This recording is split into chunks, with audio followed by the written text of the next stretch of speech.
Et du coup, One Piece Players, bonjour et bienvenue sur Edu Garden. Merci d'être présent avec moi. Je m'appelle Victory et aujourd'hui, on va parler de la Lily de Thomas qui va représenter donc son Lily à un autre deck qui survit et il a quand même masterisé, on l'a rencontré, il a bien masterisé, il a bien perfectionné au mieux qu'il pouvait. Donc, voici, tant vous le connaissez, vous l'avez déjà vu sur la vidéo et vous le reverrez de nouveau. Le jeu, clairement, Dot, très très bon jeu. Donc, Dot, je te laisse en la parole, présenter ton petit deck. Donc, Vivi, c'est un leader en P4, qui est un leader bicolore avec 5 PV, en contrepartie de quoi il ne peut pas attaquer.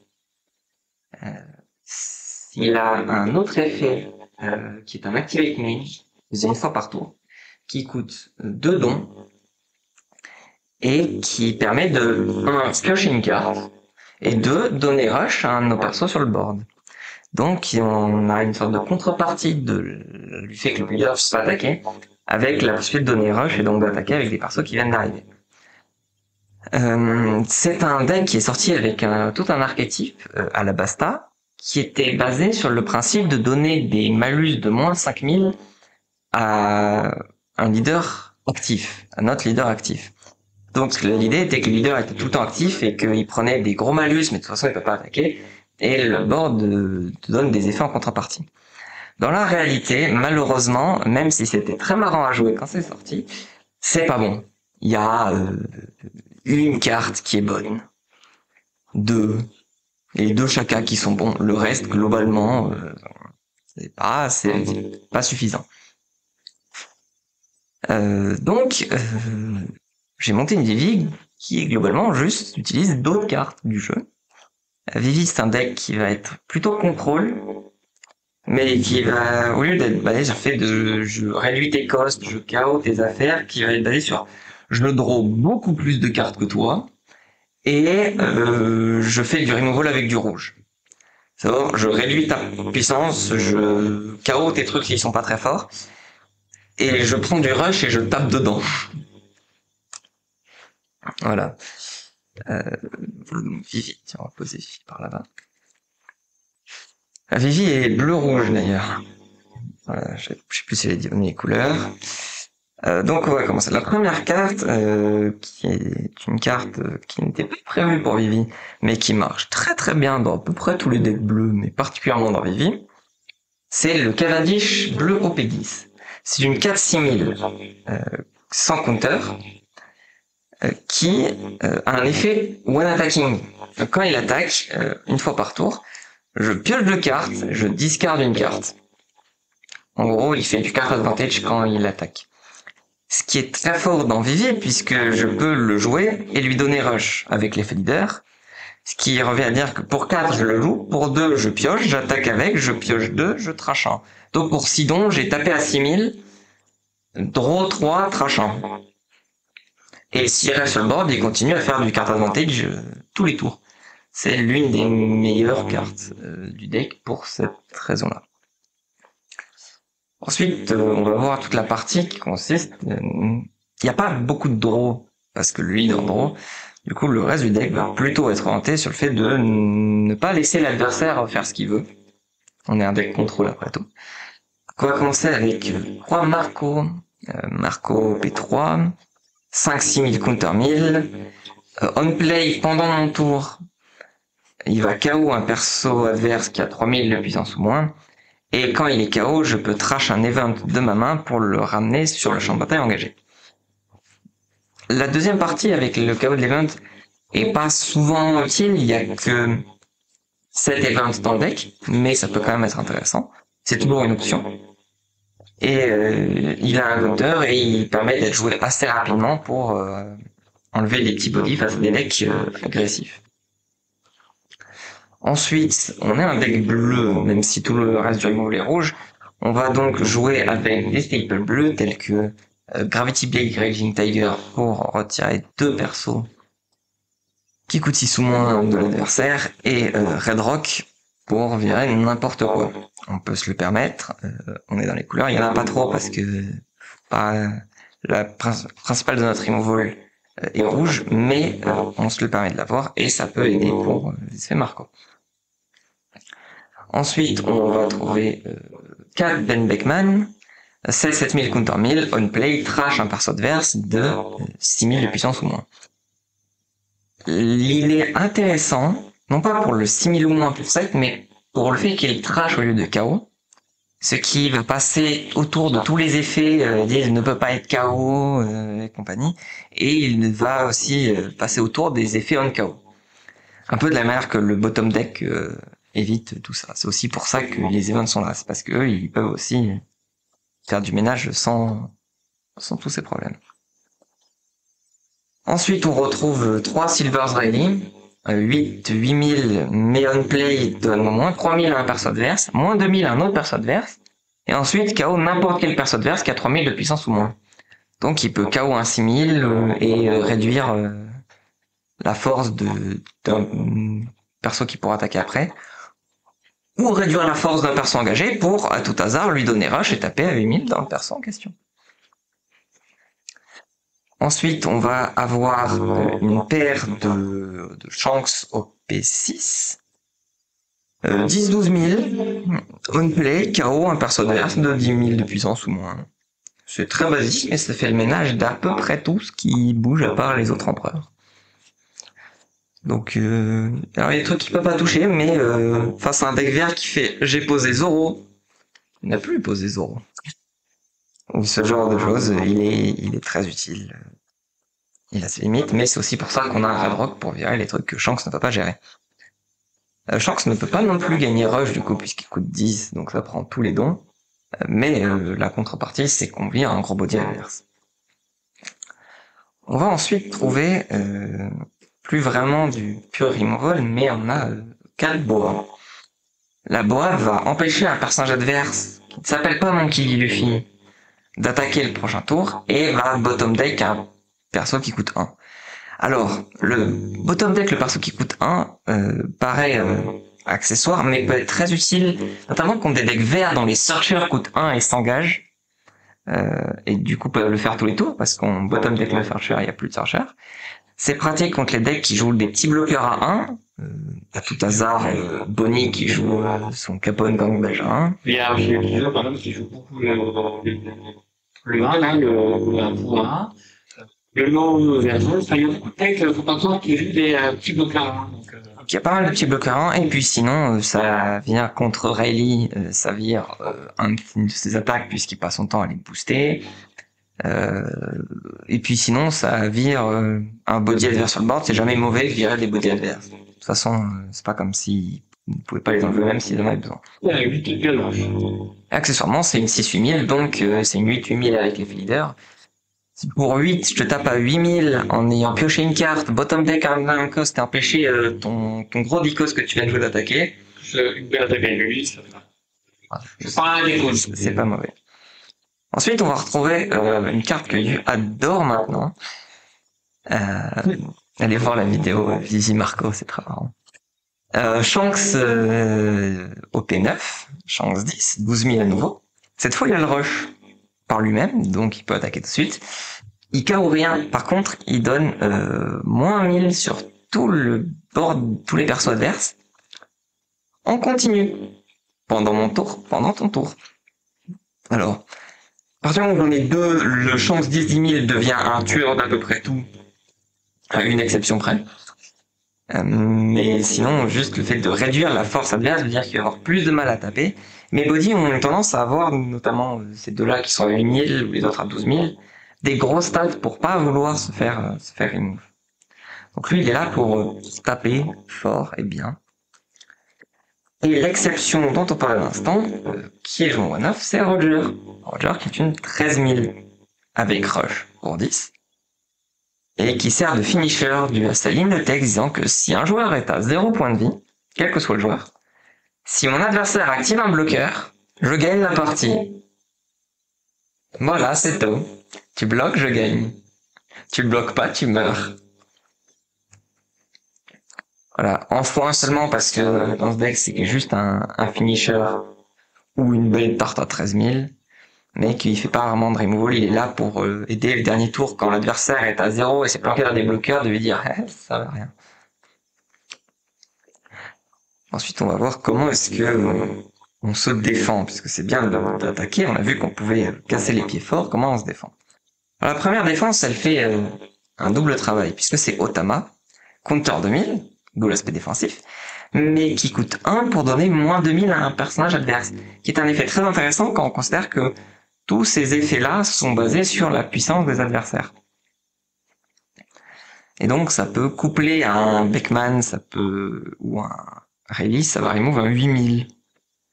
Par exemple, un Katakuri. Ensuite, on va avoir un bloqueur très intéressant, surtout dans une méta où les leaders commencent à avoir de plus en plus de patates, qui est Shuraya. Shuraya, c'est une 3-4000, counter 1000, bloqueur, mais qui dit que quand il attaque, quand il bloque, sa force de base devient la force du leader adverse. Donc, imaginons le leader adverse n'ayant pas eu l'effet de Shuraya, votre adversaire décide de mettre tous ses dons sous son leader et de vous attaquer à 11 000 par exemple. On va faire, tu m'attaques à 11 000. J'active, je bloque avec mon Shuraya. Il devient une 11 000. Je counter avec un counter plus 1000. Je viens avec une carte de contre-aide, on attaque à 11 000. Ça marche pas très longtemps, ensuite les gens se souviennent qu'il faut lire les cartes des adversaires. Mais tant qu'ils lisent pas, on a cet avantage phénoménal de pouvoir bloquer des grosses patates leaders ou face à des leaders qui passent à 7000 tous les tours. Il peut aussi attaquer sur un leader qui est à 7000 juste comme ça. C'est ça.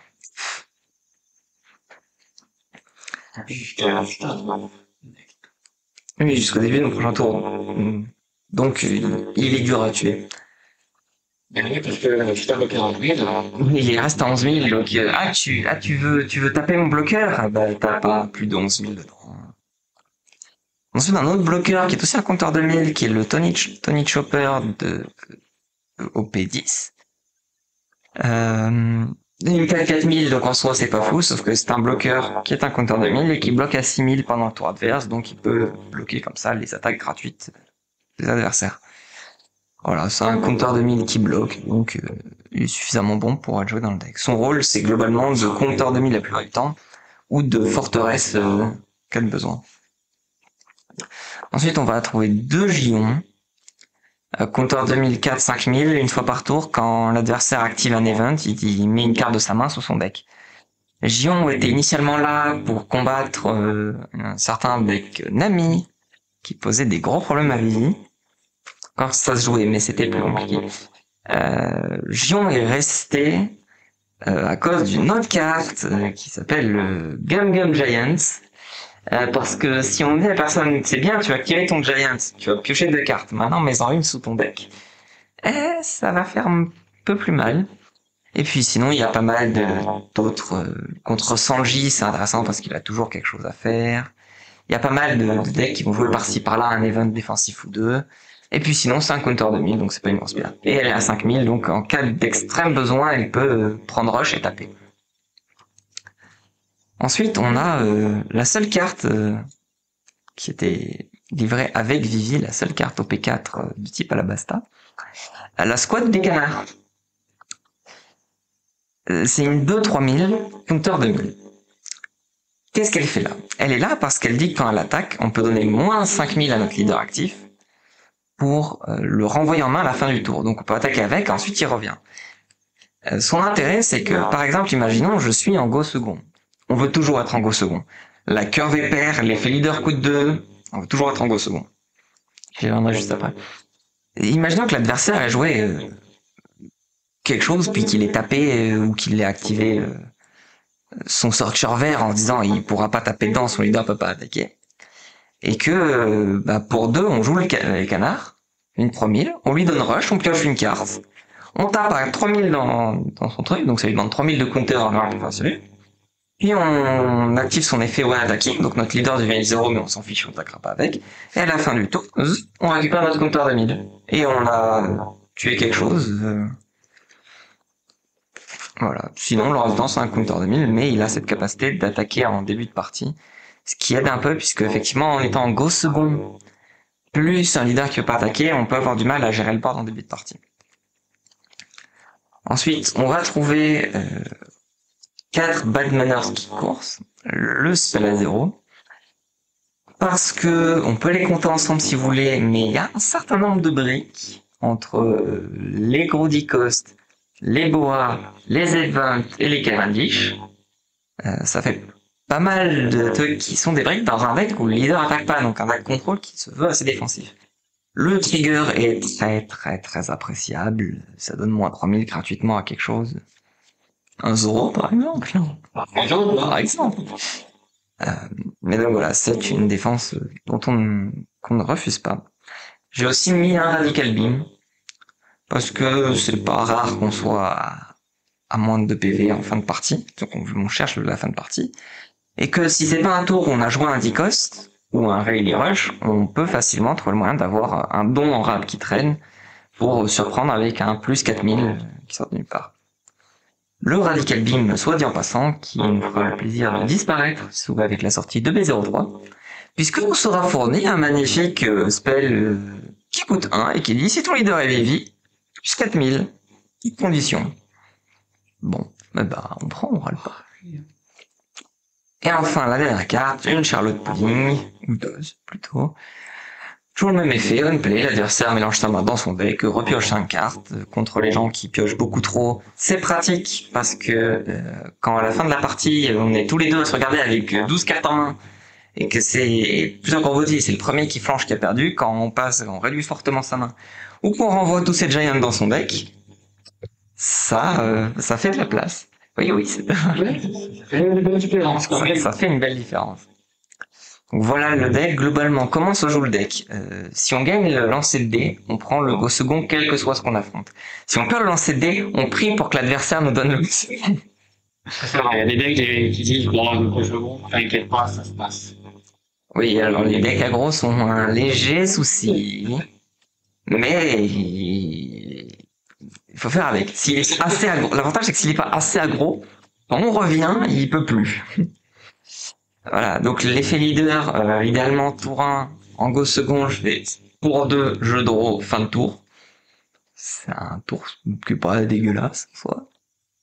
Si on peut, le tour 3, en fonction de ce que l'adversaire, si l'adversaire a un deck où il va dire, tu joues quelque chose, je vais l'enlever, moi aussi je peux faire ça, on va peut-être juste utiliser l'effet leader et rien faire d'autre, mais piocher une carte en plus, ou mettre une tarte avec les canards. Si l'adversaire ne semble pas présenter le moyen de remove du board, à ce moment-là, on peut aller chercher à se battre pour le board, soit avec des bloqueurs, soit idéalement avec un Cavendish. Je pose mon Cavendish là. Je t'annonce que le prochain tour, il va tarter quelque chose et que je vais le faire de la value. Tour 3, jouer un Cavendish et donner rush n'est jamais une mauvaise option. Jouer un Marco est intéressant face à un deck qui a des petits trucs.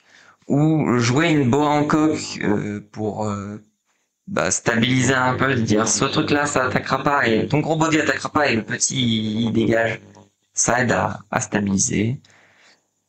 En général c'est pas un stade où on a besoin du red rock, mais voilà, c'est globalement on se pose tranquillement tour 3, on a des options, on regarde ce que nous sort le Cavendish qu'on a posé tour 2, voilà. Pour 4, le Cavendish, le Cavendish, draw. Personne pas Cavendish, le Cavendish. Je vois pas comment ça, mon tour 3, j'ai attaqué avec 2 Cavendish et il y avait plus un effet leader et je me suis fait carte de protège de folie. Je vois pas de quoi tu parles. C'est pas je veux dire, je sais pas ce que tu fais de ton tour, mais moi je t'ai fait 2 fois à 6000 et je draw 5 trash 2. Voilà. Et en plus, le fait de donner rush évite les triggers. Enfin, pas que ça évite les triggers, mais c'est que ça peut pas trigger sur le perso que tu vas rush après. Tour 4, on commence à avoir plus de liberté et on va plus s'adapter à ce qui va se passer. Rayleigh est une bonne option, parce que Rayleigh, tout court. Boa rush cette fois reste une bonne option. Beckman, s'il y a des trucs qui refusent d'être KO mais qui veulent bien être trash, c'est pas mal. Sinon, on a toujours les mêmes options. Jouer des Shuraya, même si c'est plus moins idéal. Rush un Cavendish, toujours un bon moment pour Rush un Cavendish. Voilà, ou jouer un Gravity Blade si l'adversaire a trop de board. Et à partir de tour 5, on est à Didon, on fait ce qu'on veut, soit on s'amuse à jouer des gros chances pour mettre encore des trucs, soit si on a une fenêtre pour le faire, on joue à un chance 10 qui donne moins 1000, parce que il va pas être facile à remove parce qu'on a plein de défenses, et qu'il va fortement empêcher l'adversaire de taper aussi fort qu'il voudrait. Et donc, il faut juste arriver à trouver une fenêtre. Il n'est pas évident à jouer parce qu'il faut le jouer tout en continuant à contrôler le board. Donc, c'est un équilibre à trouver. Red Rock si l'adversaire joue des gros trucs. Pudding si on n'a rien d'autre à faire et qu'il a une trop grosse main. Potentiellement faire un tour à base de Red Rock Pudding, notamment si l'adversaire joue le Kaido Draw 4. Ah, t'as Draw 4 et posé une 12 000. Il était sympa ton tour. Tiens, remélange ta main et dégage ton Kaido. Ou tu joues Marco et t'as plein de cartes en main et un Newgate on board. Et si t'avais ni l'un ni l'autre. Voilà. Donc après, à partir de là, c'est tout un équilibre de gestion de la partie. Ça se poursuit tranquillement. Ouais, de toute façon, il y a déjà des games de Ligue qui ont passé. Il y aura d'autres games, vous allez voir. Probablement. En tout cas, merci pour cette explication. Hein. Mais avec plaisir. J'espère que la vidéo vous a plu, que ça vous a donné envie, ça serait bien que vous avez envie de jouer avec lui. Hein. Donc, c'est un jeu qui est quand même peut-être hein. Et moi, je vous remercie de nouveau, Todd, pour l'explication. Merci à vous de nous avoir regardé, et je vous souhaite une agréable journée. À bientôt.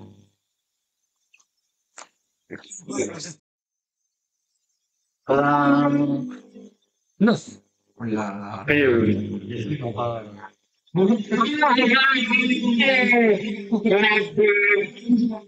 Quand ça fait vraiment merde! Ah, je suis d'accord. Sinon, ça serait tellement d'excellent. En fait, parce que j'ai regardé Vegapunk et puis finalement, c'est un peu. Encore Vegapunk, c'est un peu ça fait mal aussi. Blue Purple, quand tu commences à parler. Alors, je suppose que tu veux go second. Je go second. Bah, tu peux, comme tu sais. Allez, je clip. Ma main me dit gare. Gare. Je vais regarder aussi. 3, 4 et 5. 1, 2, 3, 4, 5. Et avant qu'on commence, je sais ce qu'on peut faire. Je vais me permettre une nouvelle fois de montrer à la caméra avec quoi je joue. Histoire que les gens, tu sais, toi, ils ont l'habitude de te rejoindre. Moi, je joue des rebelles, les gens s'habituent. Pour 1. Low. Oui.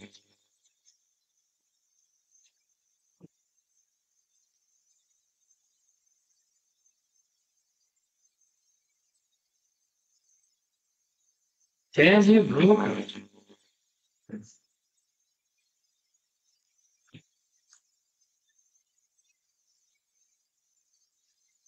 Finger. Toi. Oui. 5 militaires. Mais je refuse. Et pour 4. Et puis.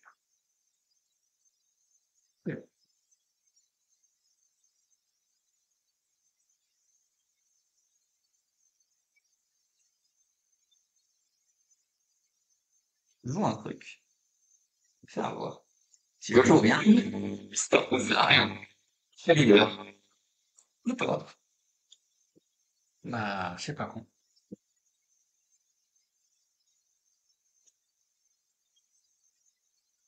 Je fais leader parce que je vais prendre un kata.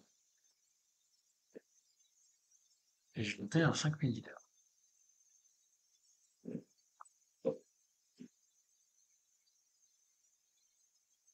Ok.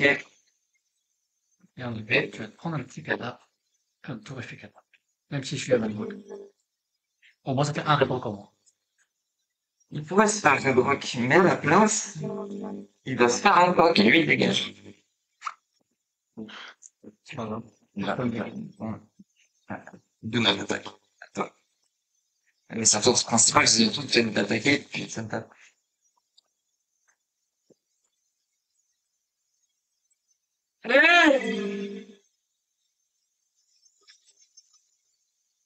Allez, ouais, pour le feu. Toute la règle. Allez. Allez, quand même. Ouais, bah, je veux attaquer 10 000. C'est un joli plan. Cependant, j'ai un meilleur plan. Ouais. Ok. Big France. Donc, 8 000 sur un Go. effet.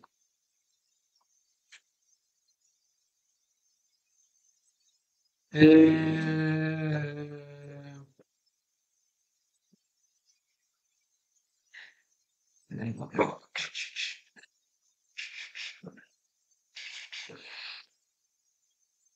Je veux dire, Ah oui, là. j'ai oublié, putain. Oui, oui, Monsieur Classique. non, non, ça. À moi. Ouais.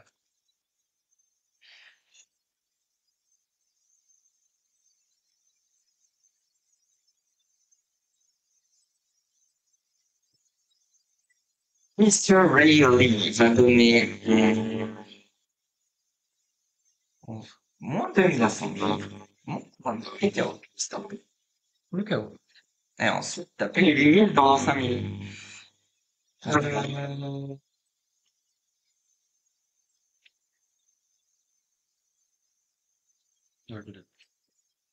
Ok.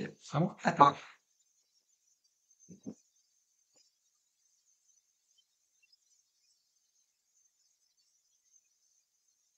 Cinq mille leaders. Non, merci. 5000 leaders. Non, merci. 5000 leaders. Ok. Ah, t'étais où, toi? Big Mom. Ouais. Je vais tracer. On dit. Je m'enroule un PV. En tout PV. Pêche. Fin de tour. Effet Katakuri. C'est donc là. Hop, ça, hop. Ça va faire. Et on va. Donc, une petite carte pour le jour.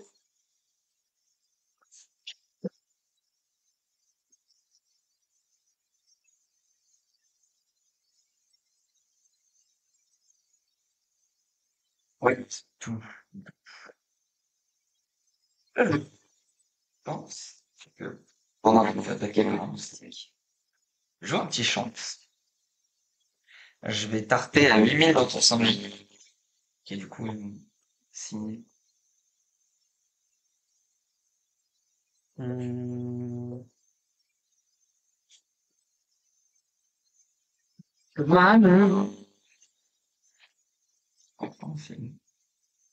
vais repartir la sanglier. Attends. Mais ça se trouve, bloqué avec deux pains. Non. 5000 leaders. Ah, peut-être. 7000 leaders.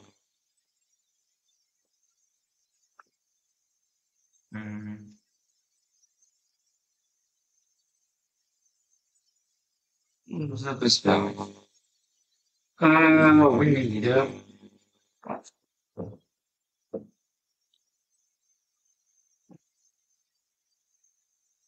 Effet.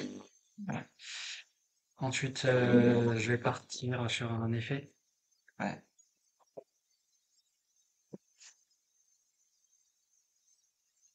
Et ensuite, je vais partir sur une fin de tour. C'est très, très conservateur.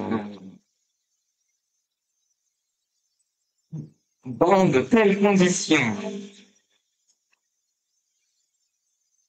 je vais souhaiter une bonne soirée à monsieur.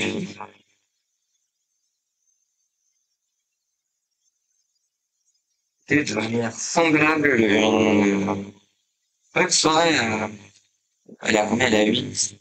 Et là, Bonne soirée à Madame Bien, passe de 12.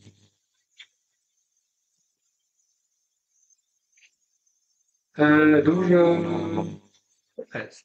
J'ai oublié de faire là, j'ai juste parce que j'ai oublié, hein, clairement. Je me suis posé la question, je me suis dit, bon, Non, non, c'est parce que j'ai oublié, hein. est-ce qu'il y a un peu loin, il y a un Non, petit non, peu il y a d'énergie. il y a 0 point parce que derrière, c'était tenté. David, maintenant, on va popper sur Qatar à 10, il est à 7. 7, 8, 9, 10, 11. Bon, là, je fais un esprit de 1 dans le bien. Ok. Tu peux y aller. Non, mais là, j'ai vraiment fait la grosse merde interstitielle. Je tentais un 9 millilitres. Tente un 9000 leaders. Oser notre canard, madame. T'as combien de... 6. T'en as beaucoup pour. Excuse-moi, je m'en vais grand. 9 millilitres.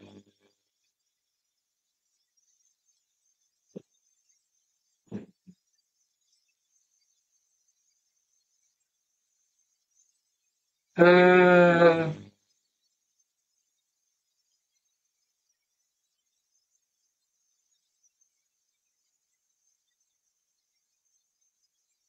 Ouais, 8 millilitres.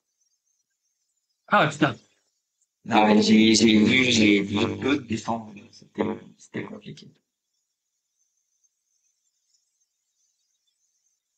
C'était compliqué à se jouer, mais juste, le cavalier, j'y arrivé, j'avais déjà un chance quand j'avais fait le cavalier. Je me suis dit, ah bah, pas maintenant que je t'attendais toi. Et puis, on sort quand même très vite. Il sort très très vite. C'est la vie.